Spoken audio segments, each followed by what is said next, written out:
हाँ, तो 1.4 में क्या बोल रहे हैं, इसमें कुछ कैलकुलेट तो है नहीं तो हम थोड़ा पढ़ते हैं। हाँ, एक्सप्लेन दिस स्टेटमेंट क्लियरली। अच्छा ठीक है। To call a dimensional quantity large और small is meaningless without specifying a standard for comparison. वो तो बात सही है। क्या बोल रहे हैं कि किसी को लार्ज बोलना या किसी को स्मॉल बोलना ये मीनिंगलेस है। कब मीनिंगलेस है? कोई एक स्टैंडर्ड कंपैरिजन हो उसकी रिस्पेक्ट में। ओके, मैं ये बोल दूं कि भाई ये मार्कर छोटी है, कहाँ छोटी है सर, इतनी बड़ी तो है। ओके, लेकिन मैं बोलूं कि ये मार्कर छोटी है ये मोबाइल स्टैंड की कंपेयर में, तो बोले हाँ बात तो सही है। लेकिन ये मार्कर छोटी है से मैं बोलूं मेरी उंगली की कंपेयर में, तो बोले नहीं सर वो तो बड़ी है। समझ में आ रहा है? मतलब एक स्टैंडर्ड रेफरेंस पॉइंट होना चाहिए, तब जाके हम बोल सकते हैं कि कोई चीज बड़ी है या कोई चीज छोटी है। अंडरस्टूड? वो कहना चाह रहे हैं कि किसी को भी कोई भी डायमेंशनल क्वांटिटी को लार्ज बोल देना या स्मॉल बोल देना वो तो मीनिंगलेस है।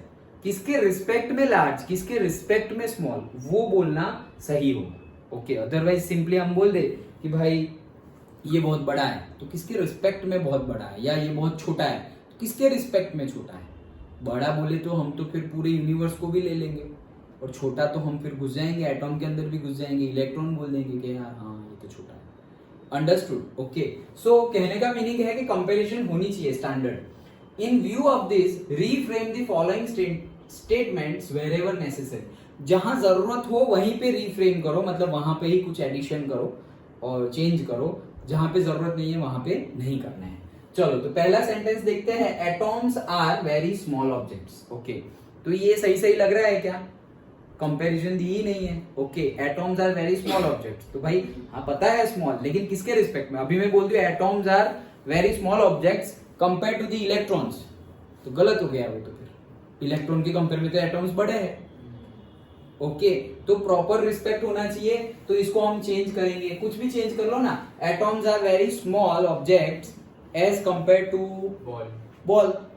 Yes, as compare to ball. Done? Okay okay, चलो good.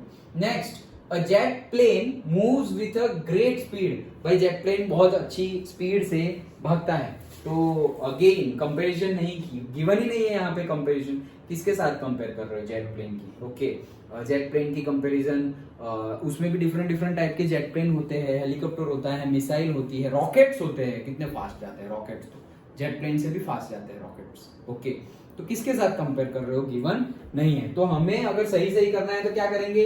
A jet plane moves with great speed. ज्यादा स्पीड ग्रेट इसकी बतानी है तो कम स्पीड वाला बता दो। क्या?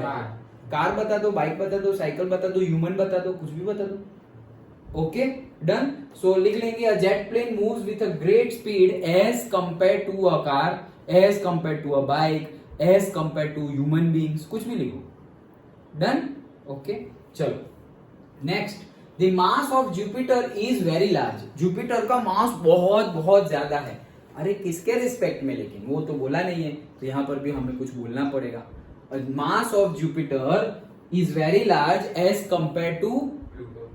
एटम, हाँ बोल सकते हैं प्लूटो। एटम फिर बहुत ज्यादा हो जाएगा। सही है, एटम भी सही है। ओके, लेकिन एटम के रिस्पेक्ट में तो हाँ पता ही है जुपिटर का मास, लेकिन थोड़ा बहुत सिमिलर टाइप, लेकिन उसमें ये बड़ा है, वैसा कंपैरिजन करो। Okay, so the mass of the Jupiter is very large compare to, कुछ भी बोल दो, प्लूटो बोल दो, अर्थ बोल दो। ओके, मार्स बोल दो। ओके, सो अर्थ बोल दो, earth. Okay, the mass of the Jupiter is very large as compare to the earth, as compare to the Pluto, as compare to the Saturn, कुछ भी बोलो। जुपिटर का मास तो सबसे ज्यादा है ही। ओके, चलो next, the air inside this room contains a large number of molecules। कि भाई ये रूम में जितने भी एयर मॉलिक्यूल्स है वो बहुत ज्यादा नंबर है। हाँ बात तो सही है, लेकिन किसके रिस्पेक्ट में? किसके रिस्पेक्ट? अभी मैं बोलूं कि सिनेमा हॉल के रिस्पेक्ट में यहाँ पे बहुत ज्यादा वॉल्यूम है, पार्टिकल्स है, मॉलिक्यूल्स है एयर के, तो वो तो गलत हो जाएगा। सिनेमा हॉल में ज्यादा होंगे। ओके, सो कुछ और बोल दो। क्या? एयर इनसाइड दिस रूम, तो फिर air inside lunch box. Very good, air inside a lunch box. Okay, और से वाटर बॉटल, कुछ भी बोल दो, अ lunch box, a water bottle, cold drink bottle. Okay, in a balloon, balloon भी बोल दो चलेगा। ओके, वहां पे एयर ही आती है ना। In a tyre, in a tyre, vehicle tyre, कुछ भी कंपेयर कर सकते हो. The air inside this room contains a large number of molecules as compared to the molecules of air in the lunch box. Done. Okay, चलो next. A proton is much more massive, massive मतलब ज्यादा mass वाला.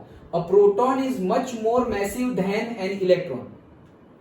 तो यहां पर लग रहा है कुछ करने की जरूरत है. कंपेयर किया हुआ है, ये प्रोटॉन और इलेक्ट्रॉन को ही कंपेयर किया हुआ है, तो हमें क्या कुछ करने की जरूरत नहीं. ट्रू और फॉल्स नहीं है ये, हमें एक एडिशन करना है अगर लगे तो. The speed of sound is much smaller than that of the speed of light. क्या भाई, स्पीड ऑफ साउंड जो है वो स्मॉलर है, much smaller compare to the speed of light. Okay, तो कुछ करने की जरूरत है नहीं. इसके तो एग्जांपल भी हम देखते हैं ना, ऐसे फटाका फूटा, दिख जाता है फूटा और फिर धीरे ढम ऐसे आवाज है. फूटा हुआ पहले दिख रहा है लेकिन आवाज बाद में आती है. ओके, क्यों? क्योंकि वो तो लाइट है तो डायरेक्ट आ गई फास्ट में, लेकिन साउंड वेव थोड़े टाइम के बाद आता है. एरोप्लेन भी आया, एरोप्लेन आया, वो बाहर देखने गए तो वो तो वहां है. ओके, क्यों? ऑलरेडी चला गया, फिर जाके हमें सुनाई दिया. अंडरस्टूड.